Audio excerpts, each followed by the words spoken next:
ఇప్పుడే country delight యాప్ని download చేసుకోండి. Download the country delight app now. కానీ పక్కా ఎక్స్ట్రోవర్ట్ కదా రోషన్? నేనా? ఆ. నేను పక్కా ఎక్స్ట్రోవర్ట్ అనేది కాదు, అంబివర్ట్ నేను. అవునా? అంటే మధ్యలో ఉంటుంది. ఎవరితో అయినా ఇప్పుడు క్లోజ్ గా ఉండి ఇప్పుడు 1-on-1 ఉన్నాం అనుకోండి, చాలా బాగా మాట్లాడగలుగుతాను. ఒక 5 ఉన్నారు అనుకోండి, ఓకే అండి, అక్కడికి వెళ్ళిపోతాను నేను. ఓకే, కొంచెం ఇబ్బంది, ఒక 5-10 మంది అంటే ఒక కాన్వర్సేషన్ అలా ఉందంటే అప్పుడు కొంచెం ఇబ్బంది. Really? నిజంగా. ఓకే, యా యా నమ్మబుద్ధి కావట్లా. నిజంగా నిజంగా. ఆ? యా. కానీ ఒక విషయం మీద అయితే ఎక్కువ అవగాహన ఉంటుంది కదా సబ్జెక్ట్ మీద. ఒకవేళ తెలుసుకోవాలన్నా లేకపోతే Yeah. తెలుసుకున్నా దాన్ని అలానే ఉంచుకుంటావు. అంతే. ఉమ్? అది ఉంది. ఉంది అదైతే, అంటే అబ్జర్వేషన్ అమ్మలాగా. అమ్మలాగా.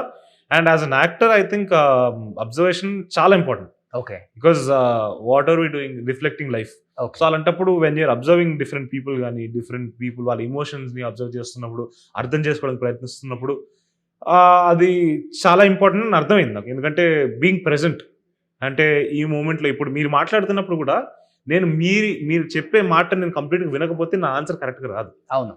So the most important thing ఏంటంటే వినడం అండ్ బీయింగ్ ప్రెజెంట్ అనేది Okay. అర్థమైంది నాకు. అంటే చిన్నప్పటి నుంచి కూడా ఇండిపెండెంట్ గా పెరిగేవారు లేకపోతే డిపెండెంట్? ఎందుకంటే కొంచెం అమ్మ తప్పేం డిపెండెంట్ గా ఉండేప్పుడు busy చిన్నప్పటి ఎక్కువ ఉంటారు కదా వాళ్ళు. బట్ అలా అదే అమ్మ షీ మేడ్ షూర్ ఏ రోజు కూడా నాకు అలాగా ఆ అమ్మ ప్రేమ దక్కలేదే అని పెద్దగా అయిన తర్వాత ఇటు అనకూడదని చెప్పి she was there through out.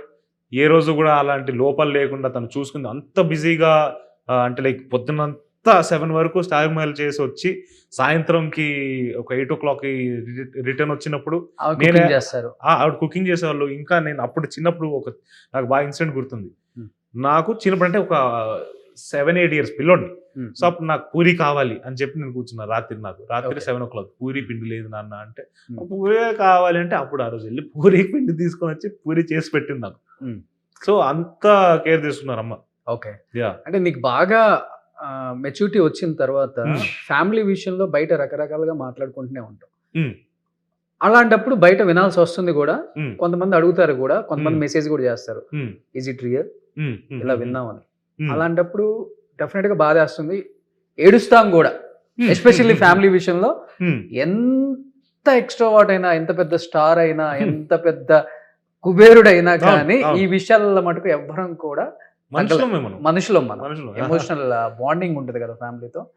నాన్ని ఒకనొక టైంలో ఒక 3 years బ్యాక్ ఆయన్ని ఎవరు ఇంటర్వ్యూ చేసినా కానీ one common question is as usual గా ఉండాల్సింది. అది ఏంటంటే, మీరు సుమ గారు విడాకులు తీసుకుంటున్నారంట కదా, నిజమా? బయట మాట్లాడుకుంటున్నారు, అన్ని న్యూస్ ఛానల్స్ లో కూడా వస్తున్నాయి, ఆర్టికల్స్ కూడా వచ్చేసినాయి.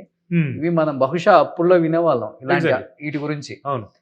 ఇలాంటి కాలంలో కూడా వినాల్సి వస్తుంది, చూడాల్సి వస్తుంది అన్నది ఒకే ఒక్క న్యూస్ అంటే అది సుమ గారు, రాజీవ్ కనకాల గారు. ఆ టైంలో ఎవరు ఎక్కువ స్ట్రాంగ్ గా ఉన్నారు, అమ్మ, నాన్న, లేకపోతే పిల్లలుగా మీరా? ఐ థింక్ అందరం. ఎందుకంటే ఒకటేంటంటే క్లారిటీ ఉంది. ఎందుకంటే మాకు తెలుసు అలాంటివి ఏం జరగట్లేదు. ఎందుకంటే మేము ఇంట్లో క్లారిటీగా చూసుకుంటున్నాం, అందరూ హాయిగా ఉన్నాం. ఎక్కడ మొదలైందో స్పెక్యులేషన్ ఎవరికి తెలియదు. రూమర్ అలా స్ప్రెడ్ అయిపోయింది, ఇష్టం వచ్చినట్టు మాట్లాడుతున్నారు, ప్రతి ఒక్కరు అదే అడుగుతున్నాడు. ఇంకే క్వశ్చన్ లేనట్టు అదే అడుగుతారు. సో ఒక పాయింట్ తర్వాత అర్థం ఏంటంటే పట్టించుకోకూడదు. ఎందుకంటే నువ్వు అంటే నువ్వు తెలిసినప్పుడు నువ్వు ఇన్సెక్యూర్ కానీ, బాధ కానీ ఇవన్నీ పడక్కర్లేదు. తెలియనప్పుడే బాధపడతారు. నాకు తెలుసు కదా, సో నేను ఎందుకు అంత దాని ఇంపార్టెన్స్ ఇస్తాను అండ్ దాన్ని ఎందుకు అలా పట్టించుకోవాలనే క్లారిటీ వచ్చేసిన తర్వాత. అప్పుడు అంత ఏజ్ ఉందా మీకు? అంత ఏజ్ లేకపోయినా కూడా నవ్వుకునేవాడిని, ఎందుకంటే క్లారిటీగా తెలుస్తుంది కదా వీళ్ళు హాయిగా ఉన్నారు, వీళ్ళంటే ఇష్టం వచ్చినట్టు మాట్లాడుతున్నారని. యా.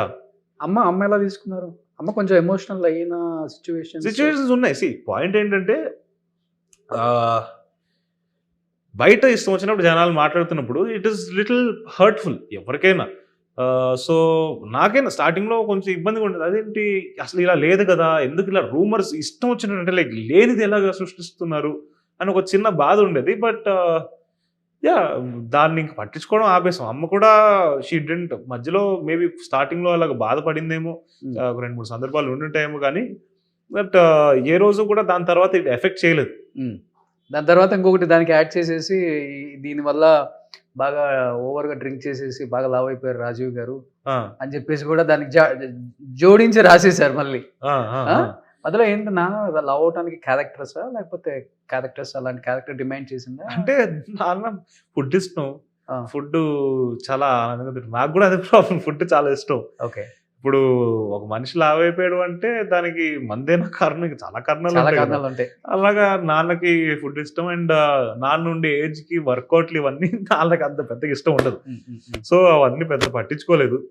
సో దానివల్ల కొంచెం లావేరు, మళ్ళీ తగ్గుతున్నారు ఇప్పుడు, వర్కౌట్లు ఇవన్నీ చేస్తున్నారు. ఇప్పుడు నాకు తెలిసి డ్రాగన్ లో చేస్తున్నారు.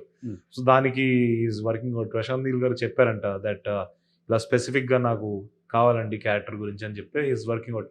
తనకి ఏ రోజు అలాంటి క్యారెక్టర్ నాకు చాలా సన్నగా కావాలి రాజీవ్ గారు అని ఏ డైరెక్టర్ చెప్పుండకపోవచ్చు. ఓకే, తను హ్యాపీగా ఫుడ్ని ఎంజాయ్ చేశారు.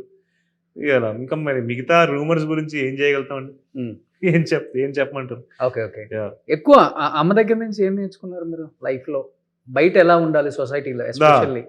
అంటే అమ్మ స్పెషాలిటీ ఏంటంటే తను చేసే వర్క్ లో తను ఎవరిని ఇబ్బంది పెట్టదు, తనని తను ఇబ్బంది పెట్టించుకోదు. ఓకే, అది నేను క్లారిటీగా నేర్చుకున్నా. ఎవరిని చూసి, ఎందుకంటే ఇప్పుడు ఒకరిని వెళ్ళి ఇబ్బంది పెట్టేసాం అనుకోండి, అది ఏదో ఒక పాయింట్లో మనకి రిటర్న్ వస్తుంది. అవును, ఎలాగోలాగా తను చేయకపోయినా కర్మ ఎలాగో రిటర్న్ వస్తుంది. So I think that is one beautiful quality అమ్మగారు. నాన్న కూడా ఓకే, ఇంత మీడియాలో ఇంత జరిగినా కూడా ఎవరిని ఇబ్బంది పెట్టలేదు నాన్న. ఎంత అడిగిన క్వశ్చన్లు కూడా తను ఆన్సర్ చేయడానికి రెడీగా ఉండేవాడు. పేషెన్స్ ఎక్కువ. సో అది నేర్చుకున్నాను నాన్న దగ్గర నుంచి. అండ్ ఈ రెండు నేర్చుకున్నా. ఇద్దరు ఎలా ఉంటుంది అసలు వాళ్ళిద్దరి మధ్య బాండింగ్? చాలా స్టేజ్ మీద మేము చూసాము. ఓకే, నాన్న చాలా చిలిపోడు, చాలా, ఎందుకంటే లవ్ మ్యారేజ్ కదా ఇద్దరిది. అవును. సో చాలా ఆనందం వేస్తుంటది ఇద్దరిని అలాగా క్యూట్ మూమెంట్ లో చూడడం. నాన్న పాటలు పాడుతూ నా అమ్మ కోసం ఓకే ఎక్కిస్తూ ఉంటాడు.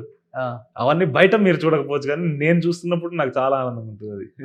యా, కానీ ఇప్పటికి యాక్టింగ్ స్కూల్స్ అంటే మనకు గుర్తొచ్చేది దేవదాస్ కనకాల గారు, నాయనమ్మ లక్ష్మి గారు. అవును.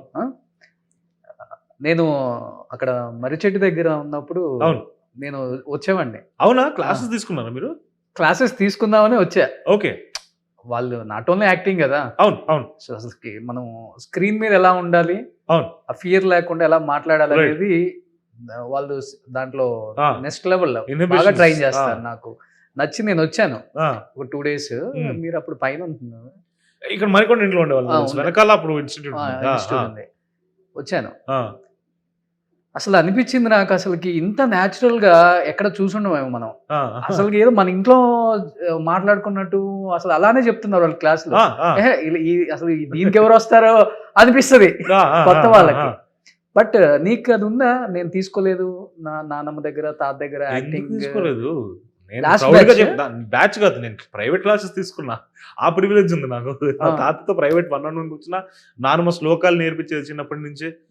అండ్ అలాగా చాలానే క్లాసెస్ తీసుకున్నా. అండ్ మధ్య మధ్యలో థీసిస్ ఆయన ఏదో చేశారు కదా, అభినయ్ గారు. సో తన యాక్టింగ్ పట్ల థీసిస్ లాగా, పిహెచ్డి థీసిస్ లాగా తను నేర్చుకున్న పూనా ఫిల్మ్ ఇన్స్టిట్యూట్, తన మద్రాస్ ఫిల్మ్ ఇన్స్టిట్యూట్ అన్నింటినీ కలిపి ఒక మిక్సీలోకి వేసి ఒక పుస్తకంలోకి పెట్టాడు. అది దాని స్పెషాలిటీ ఏంటంటే, ఫస్ట్ పేజ్ ఓపెన్ చేయగానే నా చిన్నప్పుడు ఫోటో ఉంటుంది. కింద ఏం రాసి ఉంటుంది అంటే, నన్ను ఎవరు ఎప్పుడు డిస్కరేజ్ చేసినా ఎల్లప్పుడూ నన్ను ఎంకరేజ్ చేసిన రోషన్ కనకాల 3వ పుట్టినరోజుకి ఇది నా కానుక అని ఇచ్చారు. ఐ థింక్ నా లైఫ్లో దానికి మించి గిఫ్ట్ ఏమి ఉండదు నాకు.